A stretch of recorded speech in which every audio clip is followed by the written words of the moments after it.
E dando continuidade às nossas aulas sobre nutrição e dietética, vamos agora falar desses elementos chamados de sais minerais.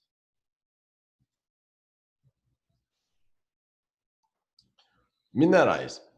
Bom, os sais minerais, pessoal, como vocês viram, existem compostos que são energéticos, compostos que são construtores e compostos que são reguladores. Nós vimos os compostos energéticos, nós vimos os carboidratos, que é a principal função dos carboidratos. Os compostos construtores, nós vimos as proteínas como principal função delas, mas elas têm também função energética. Vimos também compostos energéticos, os lipídios. E os compostos reguladores são esses dois que eu vou falar aqui nessa aula, que são os sais minerais e as vitaminas.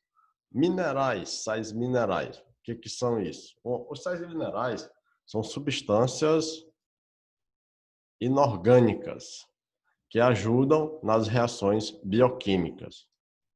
Esses sais minerais, que são considerados substâncias inorgânicas, eles vão ajudar na regulação do nosso metabolismo, do nosso funcionamento. Então, eles ajudam nas reações bioquímicas do organismo e participam das estruturas do corpo, como a hemoglobina, presente no sangue, estruturas que fazem parte dos ossos, e eles auxiliam o equilíbrio de água no nosso organismo. Tanto isso é verdade, que vocês já devem ter presenciado ou devem ter visto, que o fato de quando a gente entra em processo de desidratação, o indivíduo está acometido por disenteria, está com diarreia. Quando ele faz uso do soro caseiro, no soro caseiro é adicionado o quê? É adicionado sais minerais. Quando você adiciona sal e que você adiciona glicose, o sal, a presença do sódio e do cloro, e do potássio, do cloro não, do potássio, o sal de cozinha, são dois reguladores de funções do nosso organismo celulares muito importantes. Então, assim, para hidratar, você não hidrata somente com a água.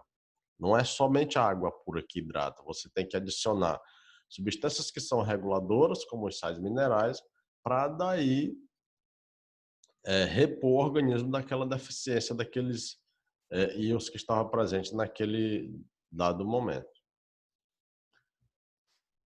Bom, como a aula de sais minerais se tornar muito extensa e ainda vai entrar a aula de vitamina, o que nós vamos fazer com sais minerais?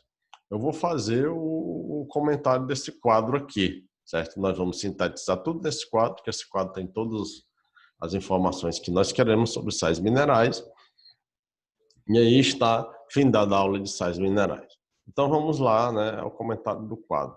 Então nós temos aqui os sais minerais, esses compostos sais minerais, que têm função reguladora no nosso corpo, eles vão atuar da seguinte forma.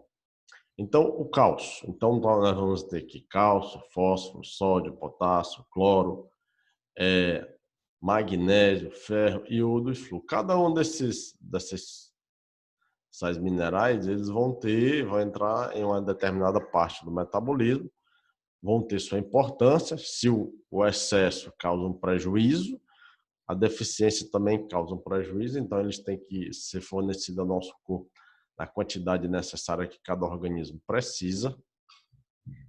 Então vamos falar do cálcio. O cálcio, cuja sigla química é Ca, ele entra na estrutura de formação dos ossos e dentes, atua no funcionamento dos músculos, principalmente na contração muscular, de nervos e na coagulação do sangue.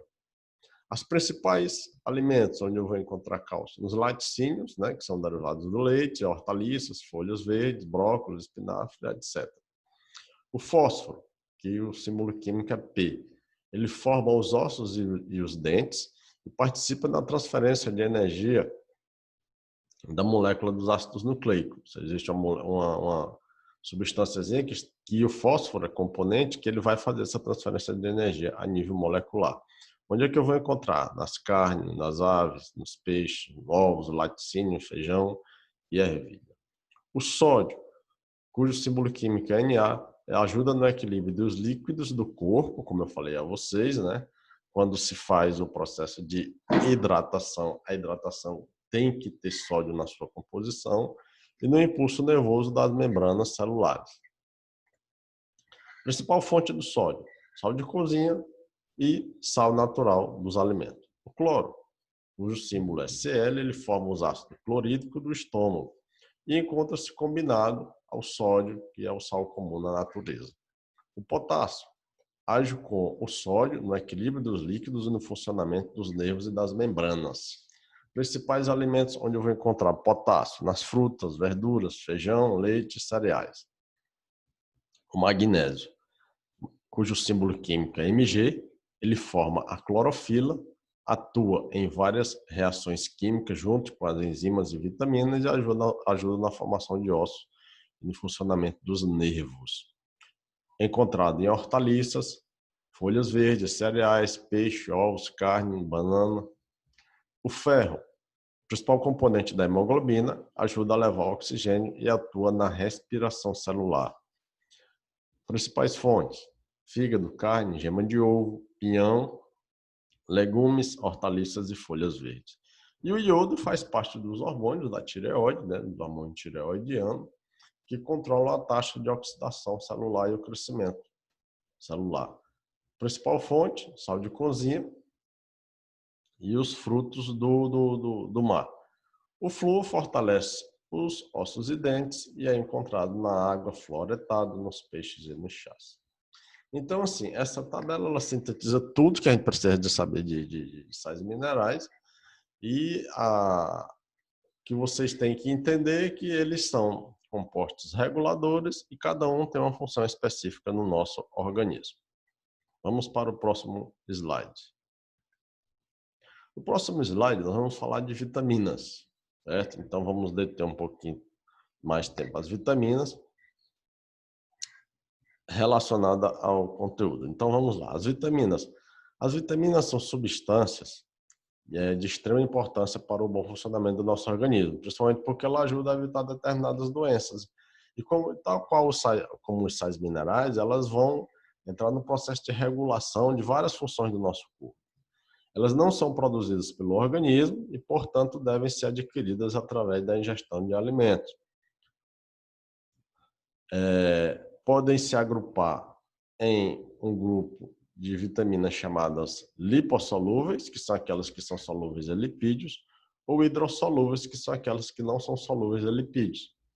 Uma dicasinha para vocês não esquecerem é que as vitaminas lipossolúveis elas formam um mnemônico chamado ADEC, A-D-E-K. Então, as vitaminas ADEC são lipossolúveis. E as demais são hidrossolúveis, que são as vitaminas do complexo B e a vitamina C. A disfunção de vitaminas no corpo é chamada de hipovitaminose ou avitaminose, assim bem como o excesso dela no organismo é chamado de hipervitaminose. Vitamina A. Então, nós vamos falar um pouquinho de cada vitamina rapidamente, para não ficar uma aula muito grande, certo? Que fica até ruim para ser assistida em vídeo. Então, nós vamos falar da vitamina A. A vitamina A ela é chamada, tecnicamente, de retinol. Então, retinol. Fonte: leite, manteiga, margarina enriquecida, folhas verdes escuras e alimentos alaranjados, como também fígado de algumas aves. Principal função do retinol: crescimento e manutenção dos tecidos, desenvolvimento dos ossos e, principalmente, aqui na manutenção da acuidade visual. A maioria das pessoas que são acometidas por deficiência de vitamina A ao longo da história da literatura das ciências, elas manifestam problemas relacionados a essa questão da acuidade visual. Por isso até que o nome é retinol, porque está relacionado à retina. Então vamos para a nossa próxima vitamina. Vitamina retinol. Então, a vitamina retinol, em todos os slides nós vamos ter uma deficiência e um excesso. O retinol, a deficiência dele vai trazer problemas relacionados à visão, cegueira noturna ou cegueira irreversível. Diminuição da resistência às infecções. porque vocês viram lá que ela atua no metabolismo do organismo como um todo, principalmente de alguns sistemas. Vai desencadear secura da pele, diminuição dos glóbulos vermelhos e formação de cálculos renais. O excesso, dor de cabeça, vômito, descamação da pele, perda de apetite e aumento dos ossos longos.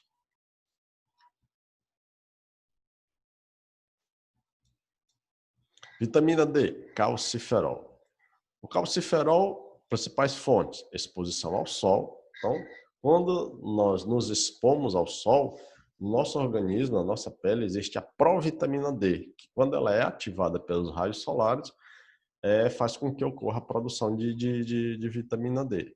A exposição não excessiva, certo? A exposição dentro dos limites que são considerados normais. Fontes: leite enriquecido com óleo de fígado de peixe, manteiga, gema de ovo. Função da vitamina D: crescimento e remineralização dos ossos e aumento da absorção de cálcio por parte do tecido ósseo. Vitamina D, deficiência, raquitismo em crianças e osteoporose em adultos. Então, vocês estão vendo aqui, ó, raquitismo, não ocorre o desenvolvimento da estrutura óssea, porque para ocorrer o desenvolvimento da estrutura óssea de modo adequado, nós temos que ter um aporte suficiente de vitamina D, e o excesso dessa vitamina no organismo pode desenvolver diarreia, vômitos, perda de peso e lesão do funcionamento renal. Vitamina E, chamada tecnicamente de tocoferol. Fontes: sementes, verduras, margarina, manteiga, azeite, vegetais. A principal função da vitamina E, como você já deve ter no conhecimento de vida de vocês, é ser antioxidante, ou seja, retarda a oxidação de algumas estruturas celulares e é até considerada que retarda o envelhecimento e previne lesões na membrana celular. Deficiências: anemia, dificuldades visuais e alterações neurológicas. Vamos agora para a vitamina K, a naftoquinonas. Então, a vitamina K, a principal fonte da vitamina K são pequenas quantidades em cereais, frutas, carnes, fígados, verduras e folhas verdes e abacate. Função da vitamina K: importante no processo de coagulação sanguínea. Previne osteoporose e ativa a osteocalcina, que é importante proteína dos ossos. E a deficiência, sangramento intenso. Então, assim, pessoal, eu vou falar em particular um pouco aqui da vitamina K. Na vida de técnico de enfermagem de vocês, nas práticas em gerais, quando vocês estiverem a nível hospitalar, vocês vão ver algumas administrações parenterais de vitamina K, principalmente em pessoas que chegam ao sistema hospitalar com presença de sangramento intenso. Então, algumas pessoas que têm sangramento intenso pelo nariz, onde esse sangramento vai se perpetuando por alguns dias, os médicos em geral, eles têm a prática de prescrever vitamina K.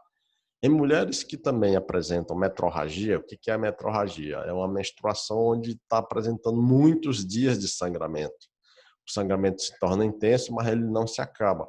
Então a mulher chega para fazer uma consulta médica, o médico prescreve uma ampola de vitamina K. Mas por que tem essa conduta? Por conta disso bem daqui, ó, porque ela é um dos fatores importantes em toda a cadeia do processo de coagulação sanguínea. O que é coagulação sanguínea? É um fator que faz com que o sangue forme coágulos e deixe de sangrar, ou seja, entre aspas, seria assim, estancar o sangramento, fazer com que o sangramento pare. Então, pessoas que têm deficiência de vitamina K, elas tendem a apresentar questões de sangramento relacionado também a uma fragilidade vascular.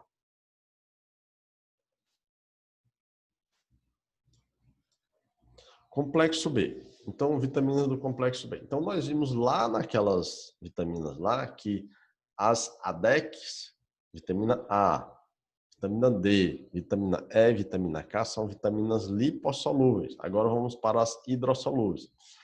Nesse grupo de vitaminas aqui, nós chamamos de complexo. Por quê? Porque é um conjunto de várias vitaminas em um único grupo, que são as vitaminas B, onde nós vamos ter subgrupos, que são B1, B2, B3, B4 e aí até B12. Então, vamos lá. As vitaminas do complexo B, fonte, elas vão ter participação em funções orgânicas diferentes, ou seja, uma vai ter importância de uma determinada função, a outra em outra determinada função. Mas vamos lá, vitamina B1. Vitamina B1, a fonte, cereais, carne, verdura, levedura de cerveja e atua no metabolismo energético dos açúcares. Deficiência, beriberi, doença chamada beriberi.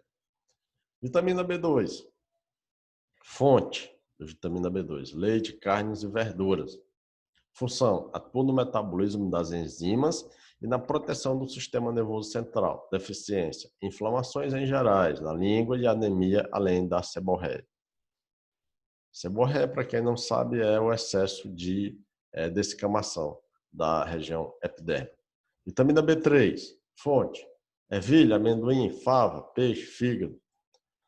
Função, manutenção da pele, proteção do fígado, regulação da taxa de metabolismo do glicerol. Deficiência, insônia, dor de cabeça, dermatite, diarreia. Então você deve estar pensando assim, poxa, mas as vitaminas do complexo B, nós precisamos de todas, porque todas agem em uma determinada função. E isso é verdadeiro, certo? Com certeza isso é verdadeiro. Quando você for suplementar, suplemente com o complexo como um todo, não apenas com uma das vitaminas em específico, porque nós precisamos de todas as vitaminas do complexo B. Vitamina B5. A vitamina B5 é fonte, fígado, cogumelo, milho, abacate, ovos, leite. E a função, metabolismo de proteínas, gorduras e açúcares. As principais deficiências, fadiga, câimbras musculares, insônia. Vitamina B6, fonte, carnes, frutas, verduras e cereais. Função, crescimento da proteção celular, metabolismo de gorduras, proteínas e hormônios. E a deficiência, seborréia. Então, vocês estão vendo que algumas as funções elas se identificam e outras são bem próximas. E as fontes também, certo? E por último, aqui dentro do complexo, né, que não faz parte especificamente do complexo B, a vitamina H, que é uma vitamina que vai estar inserida no metabolismo também, a fonte castanha, leite, gema de ovo, e a deficiência está relacionada à questão das dores musculares e algumas dermatites.